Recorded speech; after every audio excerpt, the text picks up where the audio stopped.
उत्तल लेंस में ही हम लोग देख रहे हैं। उत्तल लेंस में वस्तु को हम F1, 2F1, F2, 2F2 पर रखा जा रहा है।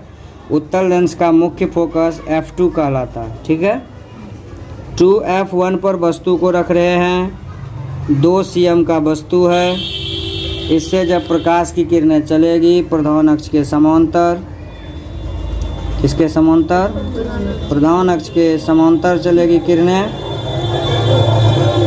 और मध्य बिंदु से होकर यह फोकस से गुजरेगा। इसमें कहीं कन्फ्यूजन नहीं पालना है कि कहाँ से गुजरेगा, यानी लेंस से टकराने के बाद वह फोकस से ही गुजरेगा। फोकस की परिभाषा ही है कि जब वस्तु से निकलने वाली प्रकाश की किरणें प्रधान अक्ष के समांतर चलती है और लेंस से अपवर्तन के बाद प्रधान अक्ष को जिस बिंदु पर काटती है वही लेंस का फोकस होता है।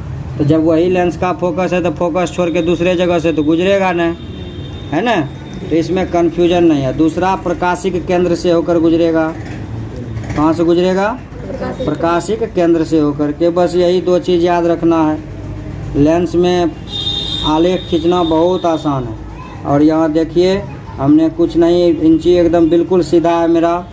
वस्तु जितना बड़ा है 2 cm का, प्रतिबिंब भी देखो 2 cm का बना है।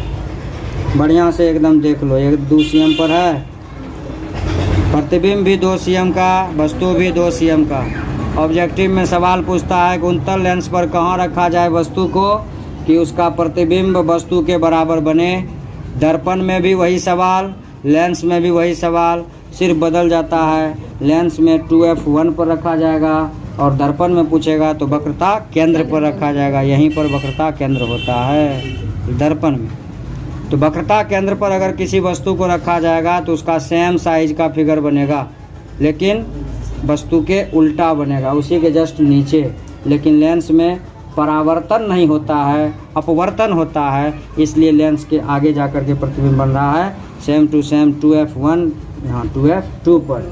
जितना बड़ा वस्तु है उतना बड़ा प्रतिबिंब है। वास्तविक प्रतिबिंब बन रहा है क्योंकि वास्तविक कटान से बना है। जितना दूर पर वस्तु है उतने इससे आगे जाकर के वस्तु बन रहा है, प्रतिबिंब उल्टा बन रहा है, वास्तविक बन रहा है, वस्तु के बराबर बन रहा है।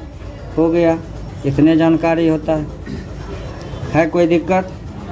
अब इसके बाद हम लोग चलेंगे 2F1 और अनंत पर अगर कोई वस्तु रखा हो तो उसका प्रतिबिंब क्या होगा, कैसे बनेगा।